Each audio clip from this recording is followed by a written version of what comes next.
Good afternoon. उम्मीद करता हूँ आप लोग सब खैरियत से होंगे।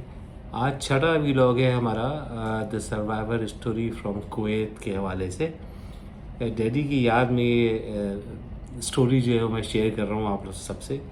तो बड़ा मेमोरेबल टाइम गुजारे हैं ये 13-14 दिन मैंने डैडी के साथ। वैसे तो पूरी ज़िंदगी में ही उनके साथ मेमोरेबल रही, लेकिन ये जो 3 दिन थे ये शाज़ नादिर किसी बेटे के नसीब में होता है कि वो इतना करीब अपने वालिद से रहे।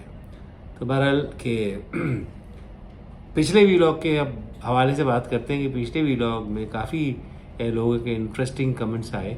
आरिफ कादरी भाई का सबसे दिलचस्प कमेंट था। हमेशा वो बड़ी दिलचस्प बातें करते हैं, बड़े ज़िंददिल आदमी हैं, उनके साथ काफ़ी ट्रैवलिंग की है हमने। तो आरिफ भाई ने मुझे 2-3 सवालात पूछे।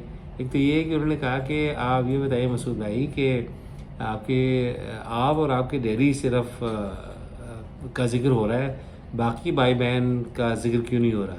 तो जी आरिफ भाई, बिल्कुल मैं और डैडी ही फ़िक्र माश के सिलसिले में कुवैत में रहा करते थे। मैं ट्रैवल कंपनी में काम करता था, डैडी कुवैत एयरवेज़ में थे, इलेक्ट्रिकल एंड मैकेनिकल इंजीनियर थे वो। अम्मी के पास मेरे रेजिडेंस परमिट था, तो वो हर 2-4 महीने के बाद आ जाया करती थी। टिकट फ्री मिला करता था हम लोग को, तो कोई ऐसा इशू नहीं था। तो अम्मी जो है वो ये इन्वेजन से 15 दिन पहले ही वापस गई थी लकीली पाकिस्तान। तो खुशनसीबी हमारी थी कि वो साथ में नहीं थी, वरना ज़ाहिर है फिर जब लेडीज साथ में होती हैं तो अलग ही स्टेट ऑफ माइंड में होते हैं, अलग सिनेरियो चल रहा होता है। तो दूसरा सवाल जो आरिफ भाई ने किया वो ये किया कि ये आप जो शर्ट्स पहन रहे होते हैं, हर व्लॉग में डिफरेंट शर्ट पहन रहे होते हैं, बड़ी अच्छी शर्ट्स पहन रहे होते हैं, बहुत शुक्रिया आरिफ भाई। और ये क्या आपने बाहर से लिए या लंडे से मंगाए? लंडे से लिए। तो आरिफ भाई, ये मैंने थाईलैंड से ही ली थी। अभी मेरा रिसेंट ट्रिप हुआ था थाईलैंड में, और ये वादा रहा आपसे कि जब थाईलैंड जाएंगे हम साथ में इन नियर फ्यूचर, तो मेरी तरफ से शर्ट आपको मैं गिफ्ट करूँगा इसी किस्म की कोई। तो एक तो ये सिलसिला हो गया। दूसरा, कुवैत जब हम का जिक्र करते हैं कुवैत का, तो कुवैत हम पहुँचे कैसे? डैडी तो मेरे 1968 से कुवैत में थे। कुवैत एयरफोर्स से डेपुटेशन पे गए थे, फिर वापस आ गए थे 10 साल के बाद। फिर कुवैत एयरवेज़ ने उन्हें हायर कर लिया था, तो उसके बाद से सिलसिला उनका चलता रहा। 86 में मैंने अब जब ग्रेजुएशन की, बीएससी की थी मैंने गवर्नमेंट कॉलेज से, तो मैंने अम्मी से कहा, अम्मी मुझे भी कुवैत आना है, वहाँ पे काम करना है। तो डैडी ने तो फ्लैटली कह दिया था कि भाई मैं किसी से सिफारिश नहीं करूँगा। लेकिन अम्मी ने ज़िक्र किया हमारे बहुत ही अजीज़ मौज़म चचा से। मौज़म साहब जो हैं वो गल्फ़ फेयर में काम किया करते थे, गल्फ़ फेयर में स्टेशन मैनेजर थे वो। और वो खिदमत खल्क़ में पूरा उनका पूरी ज़िंदगी गुजरी है मेरे ख़्याल से, जब तक कि वो कुवैत में रहे हैं और हम भी उनके साथ रहे कुवैत में।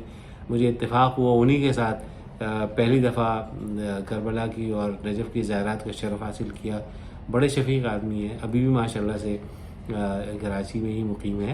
और उस ज़माने में वो, उनका एक बेटा और एक बेटी, हमारे बहुत ही क्लोज़ रिलेशन थे, बिल्कुल सामने ही उनका घर था।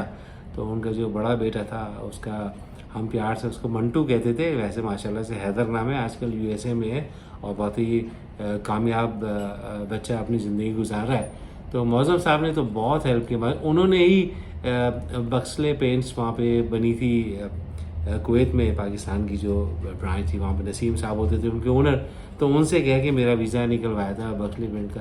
ये एक अलग स्टोरी है कि मैं किस तरह से वहाँ गया, किस वीज़ा के ऊपर गया।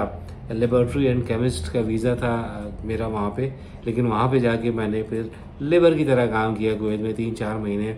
बहुत ही मेहनत की है मैंने, मतलब फोकलिफ्ट भी चलाए हैं, तो बोरियाँ भी सी हैं, तो पता नहीं क्या क्या किया है मैंने। एनीवे, ये मौज़म साहब का बहुत बहुत शुक्रिया और उनका एहसान है मेरे ऊपर, और उन्हीं की वजह से मैं आज यहाँ पे पहुँचा हूँ। कि अगर वो मुझे कुवैत ना बुलाते और मैं कुवैत से ये सारे सिनेरियो से ना गुजरता, तो मुझे वो एक्सपीरियंस नहीं मिलता जो एक्सपीरियंस मैंने इन 13-14 दिनों में हासिल किया। कि ज़िंदगी में चाहे जितनी भी कठिन चीज़ें आएँ, आप किस तरह से सर्वाइव करते हैं। और अल्हम्दुलिल्लाह रेज़िलियंस मुझे सिखाई इस पूरे एपिसोड ने। तो मौज़म साहब का एक दफ़ा फिर बहुत बहुत शुक्रिया, और उनकी मिसेज़ सीमा आंटी का भी बहुत बहुत शुक्रिया। उन्होंने भी काफ़ी हमें सपोर्ट किया, मॉरल सपोर्ट बहुत थी उनकी हमें। तो चलते हैं फिर अपने व्लॉग की तरफ, the survivor story from Kuwait. उसमें मूसल पहुंच गए थे हम। मूसल से हम सुबह निकले हैं। मूसल से कोई 125 किलोमीटर है जाहू, लेकिन वो रास्ता बड़ा स्टीप भी, कहीं कहीं बड़े स्टीप टर्न आ जाते हैं आपको, तो बड़ा ख्याल से गाड़ी चलाना पड़ती है। तो हम निकल रहे थे, तो सामने से 25-30 किलोमीटर हम आगे चले गए मूसल से, तो हमने देखा कि सामने से कुछ गाड़ियाँ आ रही हैं। तो हमें तो अंदाज़ा नहीं हुआ कि क्यों आ रही हैं, कुवैत की गाड़ियाँ थी। खैर हमने उसको इग्नोर किया, हम सीधे चले गए। तो जाहू की तरफ हम पहुँचे। कोई रास्ते में एक जैसी टर्न, गाड़ी मैं चला रहा था इत्तेफाक से, और रास्ते में जैसे ही मैंने टर्न लिया ना, तो बजाय एक ऐसे ऐसे सीधी रोड जा रही होती है ना, तो टर्न लिया तो ऐसी रोड थी। तो मैं घबरा गया, क्योंकि नया नया गाड़ी चला रहा था। डैडी ने हाथ जो है ना उनका हैंड ब्रेक पे होता था, तो उन्होंने हैंड ब्रेक खींचा और फिर ने कहा कि अब इसको सेकंड गियर में डाल करके उठाओ गाड़ी, है फर्स्ट गियर में डाल के। तो बार वो खैर उठाई मैंने, खैर हम निकल गए। जाहू जब पहुँचे हम, तो वहाँ पे हमारे आगे तकरीबन कोई 1000 से 1500 गाड़ियाँ खड़ी हुई थी, जो वेट कर रही थी कि टर्की वाले ये रास्ता खोलें तो हम जाएं। उस जाहू के ऊपर जो बॉर्डर था, वहाँ पे कोई बाज़ार जो था वो 2 किलोमीटर के फासले पे था वहाँ से, या 2.5 किलोमीटर के फासले पे था। खाने पीने की कोई भी चीज़ नहीं थी, सिर्फ पहाड़ थे और वो बॉर्डर था। हमने 3 रातें और 4 दिन गुजारे हैं। अच्छा, जब हम वहाँ से 3 रातें 4 दिन गुजरने के बाद हम मतलब वहाँ से रास्ता दिया ना उन्होंने कि हाँ भाई अब आप जा सकते हैं, तो इराकी गवर्नमेंट ने कह दिया कि नहीं, यहाँ से आप नहीं निकल सकते जब तक कि आपकी गाड़ी जो है उसमें नंबर प्लेट इराक की नहीं हो।